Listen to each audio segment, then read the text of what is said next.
Hi, I'm Val Bauman from the Pine Hills Wine Lovers Club. I'm the founder and the leader. And as I like to say, we're the Wine Lovers Club, not the Wine Experts Club, not the Snooty Wine Drinkers Club. We're a club where we enjoy wine, love to learn about wine, and we've been doing that for 8 years now. The club's been in existence for 8 years.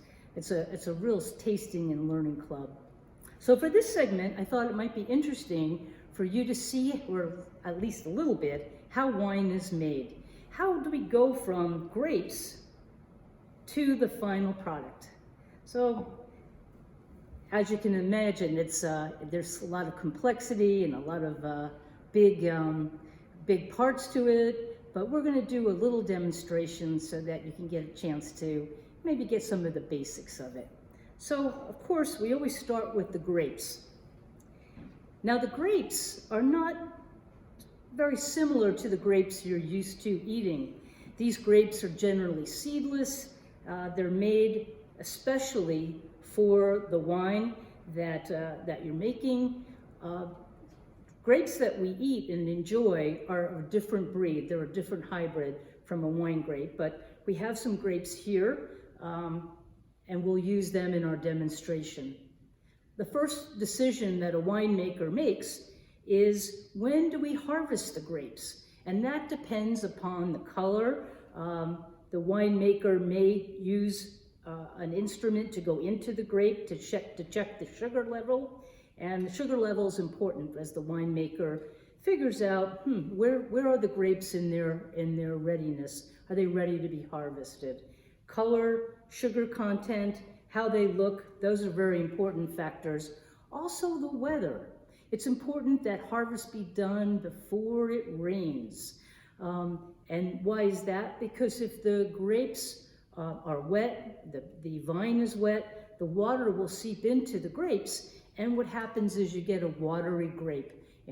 And there's more water than in the wine, and a winemaker doesn't want to have that. So all these factors have to go in: the weather, the color, how much sugar, all of that goes into picking out when the right time for harvest. The next thing is, how are we going to harvest? Now, winemakers in general will use machinery. The machine will just go up and down the rows of the vines and will pull the grapes into a bin, and then the bin is sent to the winery to make the wine. Your finest wines, though, the grapes are going to be hand-picked. There's actually folks who go out and pick the grapes by hand. They're much more careful. They make sure that maybe some excess dirt or what have you is not in there. They pick them by hand, each one when they're ready, and then it gets sent over. The next thing that happens is, in most winemaking, the bins are dumped into a big tank, and then the winemaking process will start. Again, those finer wines will have what's called a sorting table, where the grapes will come down a conveyor belt, and there will be people who will actually go and they'll check, did the grapes look good? Is this a good stack? If it's not, they'll take it off the belt. They'll see if there's anything, leaves or twigs or anything connected, and they'll remove it. And maybe this will help you get a sense of why some wine is so much more expensive than other wine. You can imagine that if you're having folks handpick the grapes as well as sort them on a table, there's a lot of labor involved. And so it's going to be a more expensive and perhaps most likely a finer wine with a higher price tag than one of your more commercial wines where it's done in the other way. Okay. So let's say we've harvested our grapes, these are perfect, and we've had them sorted, we know what they are. So what happens next? Well, the next step is they get crushed. So I'm going to put them into this little glass and start the crushing process. Now, when grapes are crushed, generally the juice is clear. So whether it's a red grape, whether it's a green grape, the crushing of the grape releases a juice that's clear. So how does wine get a color? We know that there's red wine. How does that get color? Well, it gets its color from the juice sitting with the skins for a lengthy period of time. So if we were to crush this, I can see that crushing this was not as easy as I thought it was going to be, but you get the idea. If we were to crush this, then these would release a clear juice, and that clear juice, since I want to make a red wine, I would let the skins of the grape sit on the juice for a while. The color from the wine, the color of the wine comes from the skins, and the more contact there is, then the deeper the color is going to be. You may have had rosé. What's going on with rosé? Well, rosé has red grapes, but the contact with the grapes and the juice is for a lesser period of time. And so it has a nice pinky color. The winemaker doesn't want it to get too red. It's going to be a rosé. So the idea is to leave the skins in the juice for a shorter period of time, and then that will create the nice pink rosé color. So here we have our grapes. We've got the grapes pushed, crushed, and you can imagine when this is done by a winemaker, they put it in and there's a big crusher. Notice that there's stems in here, and if these grapes had pits in it, or we call pips in the wine business, they would be in the juice too. And all of that is going in to make this what's called the must, the juice, to get it ready to become wine. So the winemaker again will decide how long to keep it like this. How long will it stay? The juice stay with the wine grape skins? How long will it stay with the seeds and the stems? Because the seeds and the stems actually do something too. They can bring in a tannin. The grape skins, the seeds, all of that creates a tannin that goes into the wine. Maybe it's a good time to talk a little bit about tannin. Some folks find that they have trouble drinking red wine or certain types of red wine, and that's because of the tannins.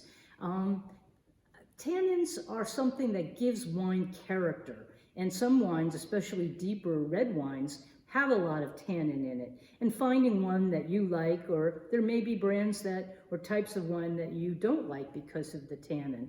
But the thing to remember with all tastes in a wine is it's there for a reason. It's there for the character of the wine. And so some will have more tannin than others. If we were going to keep this on here for a while with the skins and the seeds and the little sticks, all of that is going to bring a real tannin flavor to the wine down the line. Okay, so now the wine is ready to go to the next stage. And what happens next is what's called racking and filtering. By the way, fermentation, which I'll talk about in a few minutes, may start here, but for our intents and for our demonstration, for all intents and purposes, let's rack the wine into another glass, and we'll start the fermentation process from there. So what happens is there's a filter, there'll be the tank, and then there's actual pipes that will bring the juice from this container into the next container. And there'll be a filter in the pipe that will hold back all the things that the winemaker no longer wants to go into the next process of the wine. So we're gonna do that. We're gonna pour our juice, okay? And we're gonna filter it out.